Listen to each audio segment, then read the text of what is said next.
back to the brew house. Today we have Tommy with Pagoda Chinese restaurant. He's going to tell us a little bit about the family history that got this all started and what they have to bring the city of Jacksonville for a new taste.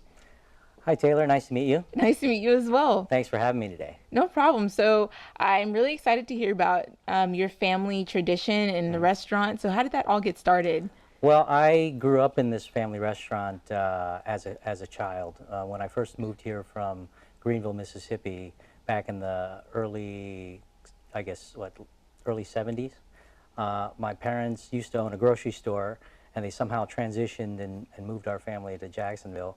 And we opened our first location in Jacksonville Beach back in 1975. So I don't know if a lot of the viewers that are watching this today are familiar with the brand, but it's been in the business for over 41 years in Jacksonville. It's called Pagoda Restaurant, Pagoda, and we only have a second location now located in Bay Meadows, and that has been in existence for 32 years.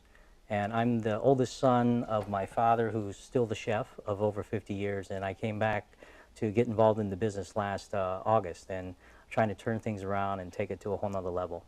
So what type of things do you see in the future for the restaurant by terms of like taking it to a another level? Well, I've done research for about the 4 months that I've been back, or 5 months, and I've noticed that a lot of the Chinese restaurants in Jacksonville are pretty much the sort of quick service or fast casual Right. takeout type restaurants where they kind of lack the ambiance, and the only places that I've seen that have like full sit down service would be something like a PF Chang's, and still think that we kind of have a nice little niche that we've carved, because I'm actually pushing old school, and I'm actually trying to adopt the slogan of promoting our restaurant as old school Chinese.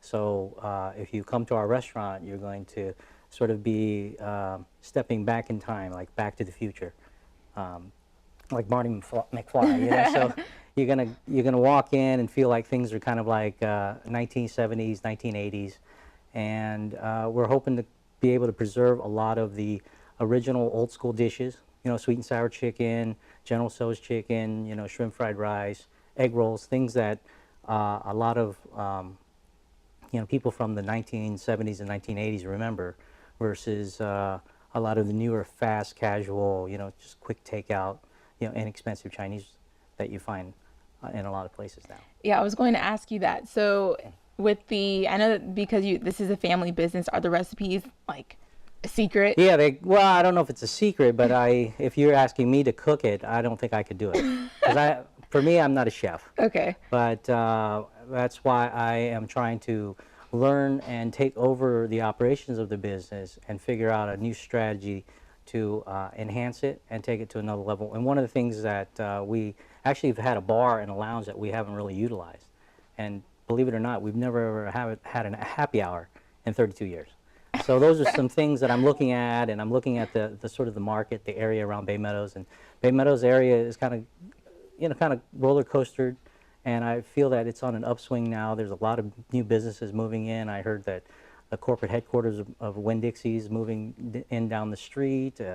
The Red Lobster got remodeled a few years ago. There's a Wendy's next door to us that's going to be closing and remodeling as well. So there's a lot of things happening in that area, and we've got thousands of cars driving by every day. So we're in a great location real estate-wise. So you're in a great location. Does your cuisine target more towards American Chinese or like super authentic Chinese? Well, that's the thing. I think that certain items on the menu, they're traditionally Chinese American. If we went the route of, and we're trying to explore those things, if we go more authentic, would it be something that's palatable or attractive for the Jacksonville market? And so I'm pretty much new back to Jacksonville, so I'm still doing my research, my homework. Some things I am considering are potentially like bringing dim sum. I don't know if you're familiar with that, but those are the small sort of dishes, and usually it's served and sold on the weekends. And I've gone to like cities like Orlando. There's a lot of restaurants there that are serving it. If you go to the bigger cities like New York, San Francisco, LA, they have Chinatowns, and that's kind of where that sort of cuisine is very popular. And it seems like it's coming up. It's growing in popularity, similar to like how sushi was in the 80s. and now sushi restaurants are everywhere. Because I remember back in the day, I was like, raw fish, I'm not gonna touch that stuff. My dad to this day has never tried sushi, so Oh, I love yeah, sushi. yeah, a lot of people do. So we're also considering that. Maybe that's something we need to incorporate, maybe in the bar area. Try something new and different, and bring something new and different to the Jacksonville market. So, what's your favorite part about the Chinese culture, and what do you have to bring to Jacksonville and to America as a whole?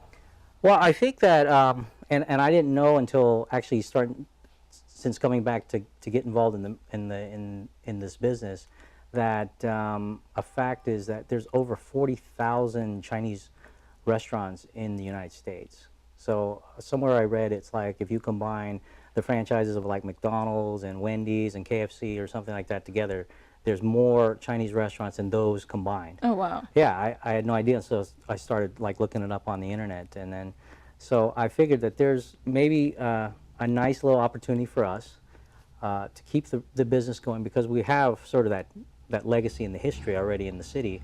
It's just a matter of us now getting the word out that we're making some changes, because we have a lot of regular customers. We have customers that drive to our restaurant from St. Augustine, from Orange Park, from the beach, because they all tell me the same thing, or they tell my father the same thing, that they can't find good sit-down Chinese restaurants anymore in the city of Jacksonville. I think that that's very true. I know majority of the times when I eat Chinese food, it's always fast. Yeah. So I think that would be a really great asset to the city of Jacksonville to support you guys in terms of the food that you have and the services. How else can people get involved with supporting your business? Well, I think more importantly now is just I'm listening to our customers. I've been able to befriend all the existing long-term customers, and I welcome you to come and try the restaurant one of these days, because the biggest or the greatest feedback that we've been getting is that a lot of people don't really have a lot of complaints about our food. They actually enjoy the food. What I'm trying to do is now sort of enhance it by, because I consider food as art, and I'm actually an artist, and I've taken it upon myself to kind of like paint the entire building. So I actually paint not just with a roller and changing the color, but I'm actually doing some murals on the Oh, outside wow. of the building. Actually, that's sort of what I do on the side when I'm not running the restaurant. I actually have some restaurant customers that I work for over in China. I used to live in Shanghai for like about 7 years, and there's some restaurateur friends that I work for where they hire me. I paint large murals inside their restaurants, and that they use that as a marketing tool to draw in customers, but at the same time it creates an ambiance and a whole different feel in terms of like how they want to brand their restaurants. So what is your favorite dish My at favorite the dish? restaurant? Oh geez, there's so many. I prefer anything chicken. Okay. Yeah, I love anything with chicken. Seafood is really good. I know that Jacksonville is a seafood town, and so one of the things that I want to do eventually, with the help of a new chef friend of mine that's going to become on board, his name's Milo McCree, and we grew up together. We started skateboarding and playing sandlot football, and he's a very talented chef, and we've been talking about ideas about maybe joining forces, bringing some of his expertise on the kitchen side with some of the marketing things that I have, so just crazy outside the box type of things, and see if it'll work here in Jacksonville. So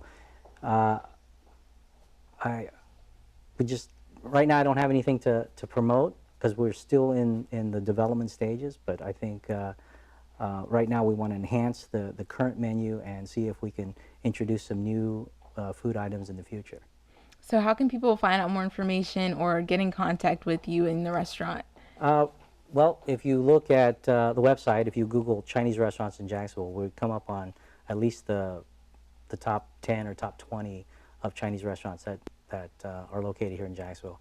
But our website's a little dated, just like Back to the Future. But if you go to pagodarestaurant.net, you'll see our website and our menu. But other than that, hopefully people can come and visit and try the food. Yes, so thank you so much for coming on to the bus today. And now Jacksonville knows about the culture, the Chinese food, and what you're bringing new to the city of Jacksonville and how they can get involved and support your business. Great. Thanks, Taylor, for having me today. Thank you. Okay.